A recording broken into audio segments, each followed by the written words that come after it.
Now let's look at some of the consequences of non-compliance. And I'm sorry if we're a little bit rushed, but I'm trying to get all of this information in because it's a lot. So consumers do have the right to sue businesses that violate the law, and the associated fines will be something between 100 and 750, or any higher amount related to actual damages where they can prove damages. So if they can prove or they allege some damages in you sharing their information, and maybe something was exposed that they didn't want to be exposed, or however, they can take you to court and file suit. They do have the right granted under the law. And of course, this only applies to the actual business themselves and not service providers. And now service providers under the CCPA is somewhat similar to processors under the GDPR, which they're simply businesses that are acting on behalf of the main business. So they don't have they don't actually have any interest or get much profit from processing user data.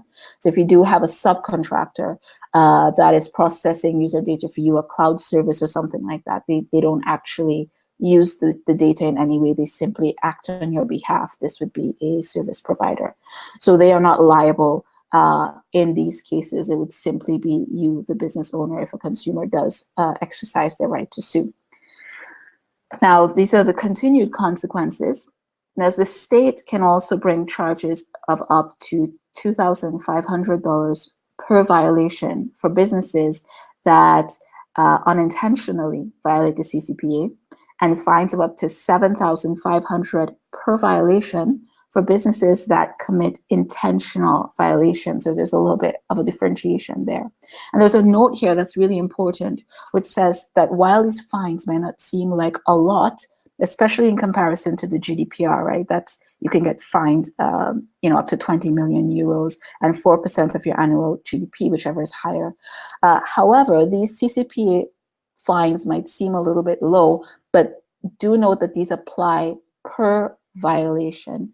So, and that's per individual violation and per consumer. So if you have, let's say, even just 50 users and you violated, maybe you didn't honor their request for you to stop selling their information or something like that, and the state brings charges against you, it's going to be, they can choose to do something like 7,500 per violation. If you've just violated on one issue, that's going to be 7,500 times 50 consumers. And if there've been other instances in your own internal processes where you violated various things, it can add up very, very quickly. So it's no joke.